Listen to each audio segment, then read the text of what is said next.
Good morning. My name is Jong Song Sian, a Bachelor of Environmental Science student. Today, I shall be presenting on nature-based technological solutions to river pollution between palm oil and logging in Sarawak. In the next 10 minutes, I shall guide you through the critical challenge facing Sarawak rivers by presenting the two practical nature-based solutions and connect this effort to our global sustainable development goals. Now, let's start with the Sarawak River intro. Imagine a network of waterways so vital that they are the very arteries of daily life. This is the reality of rivers in Sarawak. In the countless rural and indigenous communities, these rivers are not just resources, they are the source of drinking water, foundation of fisheries, and the highways for transport, including the center for cultural practices. However, these lifelines are under severe threat.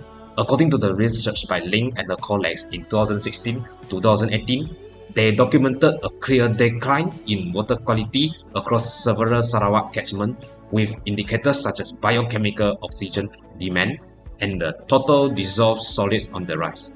By protecting this river, it is not just an environmental issue but matter of public health, food security, and preservation. It is a direct contribution to achieving Sustainable Development Goal 6, clean and water sanitization. So let us start with the problem statement. What is driving this degradation? There are two dominant interconnected drivers to the problems. First is about the palm oil processing and logging. First, the palm oil mills generate a massive amount of wastewater known as POME, palm oil effluent, that is heavily laden with organic matter.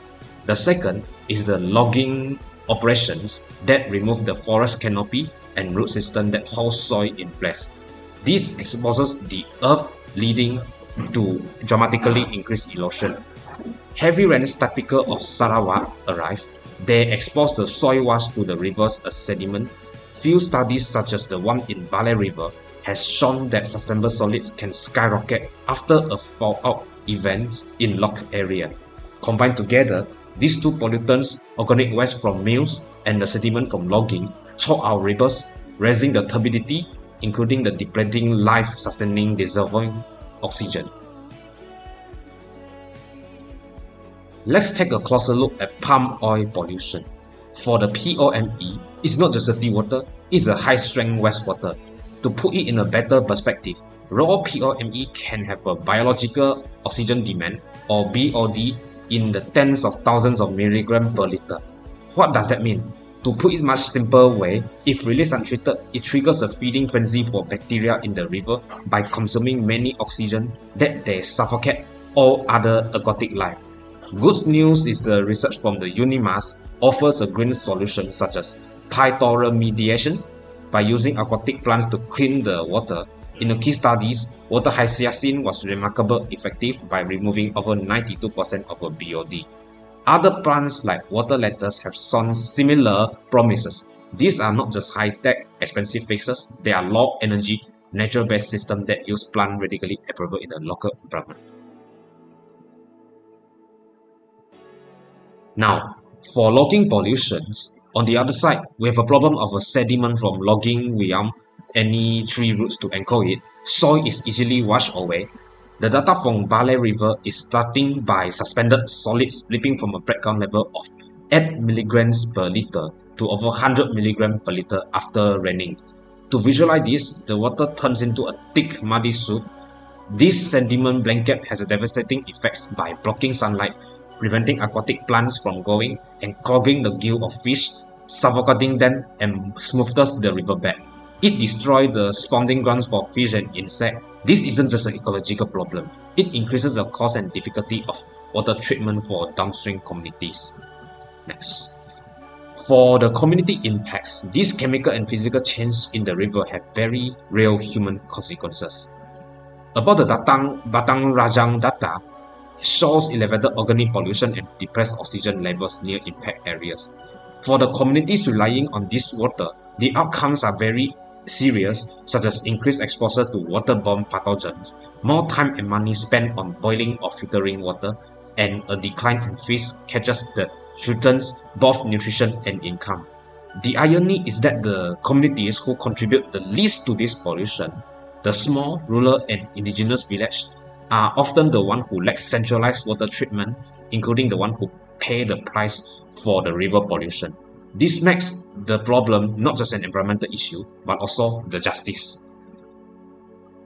Now, faced with two prolonged problems, we propose a combined natural-based strategy to tackle the organic pollution from palm oil. We can use constructed wetlands and to intercept the sediment runoff from logging by implementing sediment traps and check dams. This hybrid approach attacks both pollution sources that are at once relying on low-cost, locally maintainable technology that perfectly suit to the economy and sociology context of Sarawak. Let us go into more detail about constructed wetlands on how they work. So, how do they function? Imagine a shallow, engineered pond filled with a gravel substance and planted with native aquatic vegetation such as water hyacinth. The PONE is channeled into this pond as the wastewater absorbs nutrients and provide a surface for beneficial bacteria to grow. And these microbes are the true workhorses by breaking down the organic pollutants. Meanwhile, any particles that simply settle out into the substrate, as a result, is demonstrated in the study, can be a dramatic 92% reduction in the BOD. Beyond cleaning, these wetlands can create new habitats by improving the landscape and even sequester the carbon. For the sediment problem, the solutions are more physically but equally grounded in a simpler logic. Sediment traps are basin ducts along drainage paths, while check dams are smaller barriers often made from local rocks or logs built across the gullies. They have a simple function, and including to slow down the rainwater runoff. When the water slows down, it loses the energy to carry the sediment and the soil particle settle to the problem of the trap or behind the dam before they ever reach the main river. Work in the Gua Musang region has confirmed that this structure, when well placed and maintained, can reduce the amount of sediment entering the waterways to prevent the destructive post-rain sediment spikes. Now, for the benefits, why is this combined approach so good for Sarawak? First, the tropical climate is ideal, supporting the rapid plant growth needed for wetland efficiency. Next is the materials such as sand, gravel, plants. They are locally available by keeping lower costs, while maintenance is required, such as periodically removing accumulated sediment or managing plant growth. These tasks can be managed by local waters. The benefits are multifactorial. We directly improve key water quality parameters, restoring riparian habits, and creating local green jobs for construction and upkeep. For downstream communities, this means safer water and more sustainable livelihoods. The successful encounters that are presented in the previous part are not just theoretical. They are very successful, including with the evidence and facts. The UNIMAS experiments with water hyacinth achieved over 92% of BOD removal. A UTM study in Gua Musang documented the effectiveness of silt traps in palm oil plantations.